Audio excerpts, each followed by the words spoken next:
挑车要求：高栏车应为相邻不超过1至2年的车，且车况良好。高低板车的低板处栏杆高度大于等于 1.6 米，高台处的栏杆高度大于等于 1.4 米。低于这个尺寸的车型不能使用，因为液带灌满后会接触顶部拉杆，磨破液带。若车型为平板高栏车，则高栏要大于等于 1.5 米。高栏车应随车配备防雨篷布。清扫：将车厢内层及地板表面进行清扫，车厢内不应该有任何杂物，以免渗漏到货物里发生交叉污染。检查：对车厢两侧及地板进行检查，车厢内不应有任何物体碎片、锐边、尖锐、螺丝松动、凹坑、焊接修理等痕迹。检查高栏车栏杆是否有大幅度变形，以免影响液带的运输。对可能引起车载液带损坏的部位，用纸板或者气泡膜进行包裹防护。箱壁防护安装：沿车头方向依次将防护板向后进行铺装，用胶带将防护板固定在箱壁。对防护板的接缝处用纸板再次进行防护，四角的位置用纸箱拆开折成90度进行防护。车型为高低板车时，要重点防护高低处以及两侧脚部。先用纸板折成90度，将高低板台阶处进行防护，注意台阶两侧与箱壁接缝位置，需用纸板向上折成90度进行防护粘贴固定。箱底棉毡铺装：从车头位置将棉毡展开，对车头位置箱壁做防护，同时将棉毡朝箱尾方向展开。整体防护要避免露出地板，注意高低板位置要放平，防止拉拽棉毡。衬里铺装：取出衬里，将衬里向车头车尾方向展开，依次将车头、两侧、尾端进行固定。防漏衬里可选择篷布、PE 衬里等。衬里一端用吊带固定在车头位置，衬里高度大于等于车栏高度，注意底部与车厢地板接触，避免抬高造成拉伸。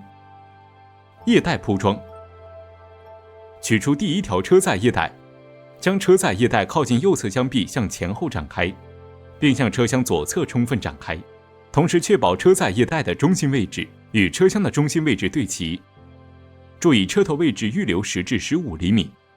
灌装完毕，正好抵住车厢。按照以上方式将第二个车载液带进行铺装。液带铺装完毕后，要检查整理液带的腰带，避免腰带折叠。车载液带有选配排气阀的装置，可根据装运货的特性做针对性选择。PP 隔挡的安装：先将 PP 隔挡展开，长边的一面压在液带下方，液带与隔挡缝纫线间距预留50厘米，将隔挡翻折，覆盖液带表面，隔挡缝纫线位于中间位置。固定拉杆：拉杆需要用绑带固定，否则运输过程遇到颠簸会掉落戳破带子。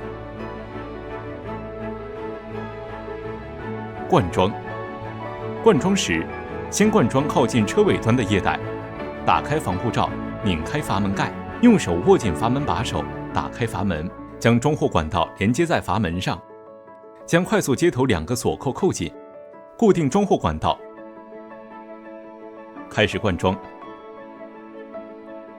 当到达货物的装载需求时，依次关闭机器，关闭阀门，扣紧阀盖，用封条锁死阀盖，取下装货管道，系好保护罩。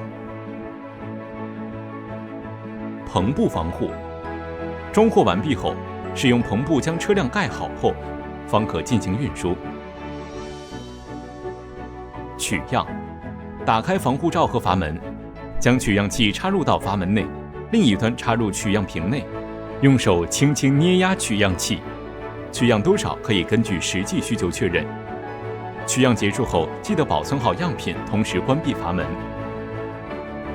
卸货：卸货时，先卸靠近车头的液带，打开防护罩，拧开阀门盖，扣上卸货管道，固定好快速接头。卸货时依次打开液带阀门、机器和存储装置，开始卸货。液带高度随之降低，并且向内部塌陷，继续监控液带的卸载，直至液带上表层接触到车厢地板。残留处理：当液带上表层接触到车厢地板后，降低1/3泵速。先将远离阀门的带体一端抬起，向阀门端折叠带体，到阀门附近停止。将另一端带体抬起，按同样方式抬起带体，直至所有液体都通过阀门抽出。卸管道时，需先打开快速接头的一个锁扣，使管内液体回流后，再打开另一个锁扣，取掉管道，关闭阀门，卸货完毕。将带体折叠后，放置到指定位置，